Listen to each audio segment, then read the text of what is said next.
po ang hair. Nagtitira na rin po ako ng salta. Ikaw, nanay? Wala. Vitamins. Si tata? Wala pa. Gina? Gina. Tawa si tata. Ma'am, matanong ko lang, ilang years na po yung Losartan na tinitik? Ilang years ka nang umiinom? Magpo 4 years. Mag 4 years. Have you considered asking your doctor, bakit 4 years na Losartan na andyan pa rin? Hindi na. Di ba dapat, the longer you take medicine, dapat nag-heal.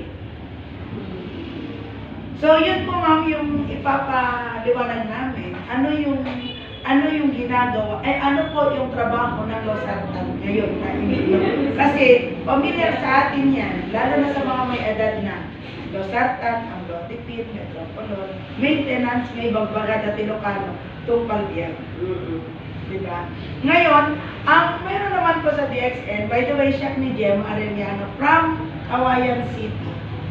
Nakilala ko po ang DXN, gaputa di anak ko, panakadanong da iti soft drinks, talibre kat nga road, kitalangan din nga siya na inang namin, gumatang pailan, madati libre. Teacher po ako dati, and then nila kay kumikaniko, so naging tubig ng mga anak ko soft drinks, only to find out, di anak ko nga pito titawin na UTI. So, tinanay, ang sabi nila sa akin sa DXN products, ma'am, cleansing lang. Linisan natin yung kidney ng anak mo bago maging worse. So far so good. October 12, 2024 until today. Yun na po yung gamit namin. So, ano nga ba kasi si DXN products? Ano po nga ba kasi ang trabaho niyan sa loob ng katawan? So, Gano-therapy ma'am, ito yung pag-aaral tungkol sa mga herbal products na pwede natin gamitin panglinis sa loob ng katawan. Kasi, no tutuusin, at dadagidjay unwanted chemicals nga malala tayo iti makmakan, nga dagidjay, nga basura nga dapat irwat tayo, hantay mairwat, isuntumit lang inot nga magperdi, itibag. Asalang itibado. Nung tarugit tabado, hamon nilaban. Ang tartarimitin to, isot pagrugyan ng tiyago. Paano naman po kaya yung loob ng katawan natin? So, ito po isang, nag-umpisa yan ma'am sa isang uong. Yan. Ang main ingredients po ng DXN products ay nag-uumpisa lang po yan sa isang nalabagang na uong nga tipakasarakan ng DXN. Bundok di Malaysia. Bakit doon na, paano nila na-discover yan? Ang naka-discover dyan ma'am, isang international doctor and engineer at the same time na tinaga na Dr. Dave Shaoqin. Kasi naman kita dito makidit ordinaryo nga tao, hana mabalin na iyawin. Hanggang sa lang kanya tayo di Pilipinas, ngano dati bunton ti nagamong asaba dita kita da nagtubo nga uong na sikat yung na nakakita mabalin mo anak iyawit abrawit. Pero ma'am sa Malaysia hindi po pwede. Ano? Ito po yung very expensive na klase ng herbal nga isuti ilalok da itikang kaninda iti Emperor Harry Wilray na si Malaysia. Dito nga uong tinatawag na reishi senshi, buwas sa date, ayan, pagkain ng mga emperor. Kung kaya't pansin po natin, ang edad nila, mahaba. Isa yan sa reason, apay, iti Malaysian, Chinese, nga tattao, awan, dalijay, dadakil, titsan na nga lala, only in the Philippines. May nabalitaan na ba tayong Chinese nga na high blood na? Only in the Philippines. Why? Kasi ang pagkain po nila doon, may halong ingredients ng Ganoderma na nagiging dahilan bakit nag-cleanse yung mga unwanted chemicals sa katawan. At yun yung inaral ngayon ni Dr. Lim, sabi niya, itilaspot iti sa kapulo nga tawin, nalaman niya tuloy ni Dr. Lin nga di klase gayang tinuong 38,000 Nagado. International data. Ikaw, nanay, ano yung isang uong na alam mo? Klase ito uong. At kay uong isa ba? Uong isa ba? Familiar yun. Uong nga agado. Agado. Agado no managado. Ay, managado. Managado. Yan, Ay, bantay, tinanggaray. yes. Ikaw, nanay, anyat among nga uong. Uong Mayo.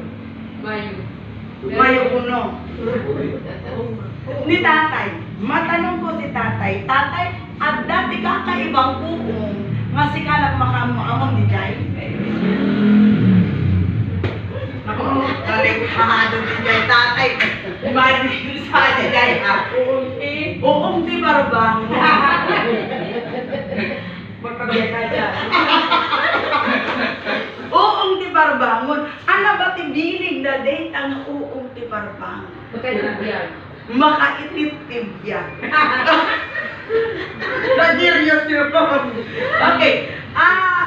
Hindi siya kasali doon sa 38,000 na klase to uong yung uong ti barbangon. Special yan. Pero di uong nga 38,000, 36,000 daw po poisonous. Kaya hindi po kayo magtaka, adadagi day uong. Ngano da singsing na, hanga mabalin nga kani. Apay, consider siya kasi na poisonous. And out of 38,000, ada 2,000 nga klase ti uong nga mabalin ni pauling. Day tuwing day di uong di saba, uong ti bunton, uong ti garami. Yes, ma'am. Yes. Kasali po siya sa 200,000, ay sa 2,000. Napayan. Yes. Oo, when, yun yung maliliit siya pag-dry, pero naimbabat ni Danong bunglad. Hinahalo sa pansit mostly. Yun. And then, out of 200, sa 2,000, meron daw pong 200 na klase di ukong mga makaagas. May medicinal values. Ako nada. Kaya, pinili tata ni Dr. Lim, inim lang. Out of 200, 6 lang po na pinakamabisang herbal ang giniling, nilagay sa kape, nilagay po sa kapsula. Ma'am, hindi po. Ganoderma ito, ma'am. Pero parang puti. Para siyang puti. Yes. Sila po, ma'am, yung klase ng kung mapalanggana. Eto. Yun ang dito. Yun din. Yung sa kapsul. Meron din po tayo sa kapsule. Sila ito. Kaya ang ginawa po ni Dr. Lim, idinaadan na nga day gayang adda iti bilig na nga mabalin, nga mang detox, manglinis iti uning tibagi tayo.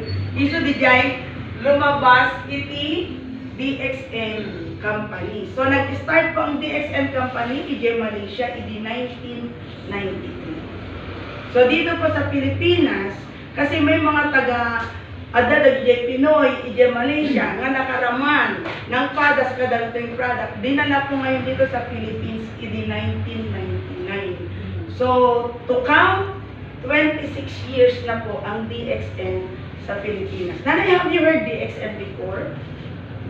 First time lang.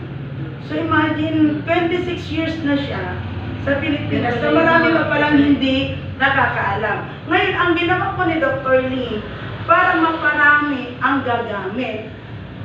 Nagpatayo po siya ng farm po na po sa Malaysia.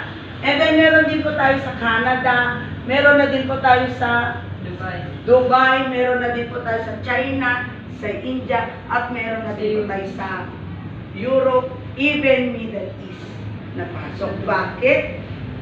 Namit po kasi ni DXN ang halal na hinahanap ng mga kapatiran natin. Hindi po lingid sa atin na no Muslim nga kakabsat adadal kay trademark mabibilukin ka. Yes po. So para makagamit din po ang kapatiran nating Muslim kasi